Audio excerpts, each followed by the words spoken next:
Everyone, this is my associate Johnny 5. Hi honey, I'm home! In today's video, we'll take a look at the planet Mars and my latest images of Mars, along with the equipment used and the results.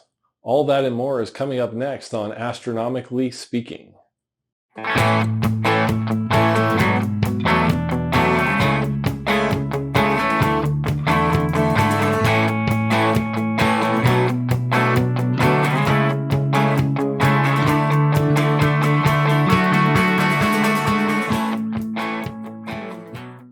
Mars is unlike any other planet in the way that it has stimulated the imagination of people for centuries.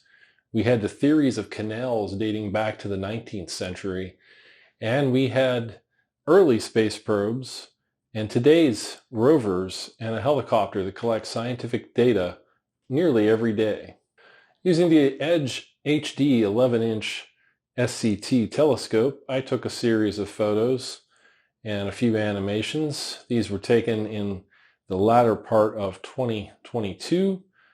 I also took some images during opposition. This occurs for Mars about every 2 years, where Earth sits between the Sun and Mars, and we're closest to Mars at that point.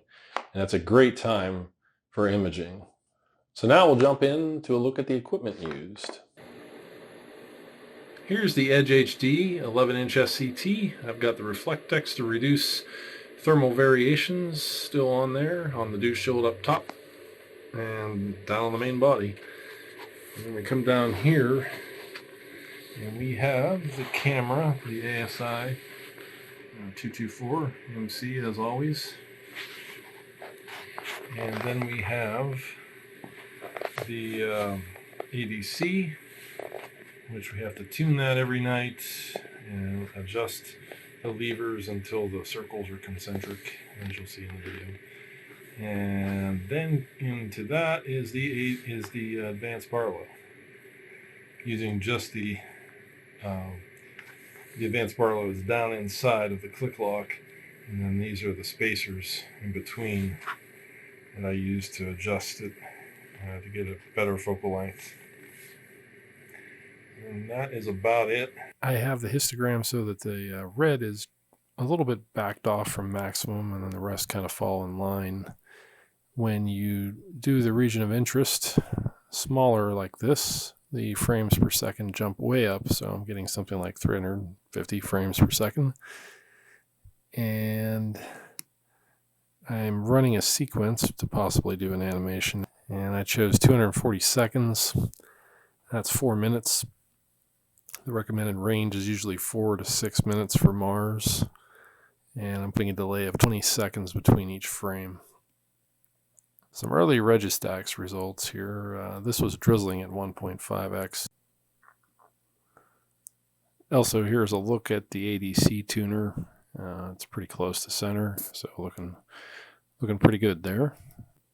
Gamma is checked off at 50 as always with the 224, or unchecked, either one.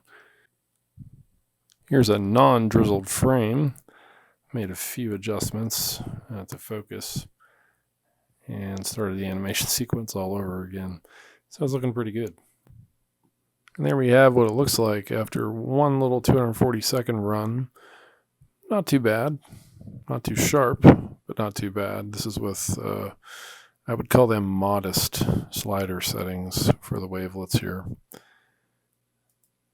It's already been balanced. I generally, for Mars, do the auto balance, and then I click up on the red 2 to 3 times to bring it to a more natural look. Histogram, I'm bringing this in a notch, and I'll bring that guy in a notch, and hit stretch, and there we go. A little more lifelike, a little more contrast. But that's just one preview of one frame without doing much more to it. Here we are in the night of opposition, December 1st. Here, that's about 12:55 a.m. Transit at the highest point, which I think was 70 plus degrees, 74 degrees, I think. Right now, we are at 54 degrees with about a little over 2.5 plus hours to go. And it has been quite clear. Just taking some individual 6-minute exposure lengths and and had some pretty decent results already. And more on that at the end of the video.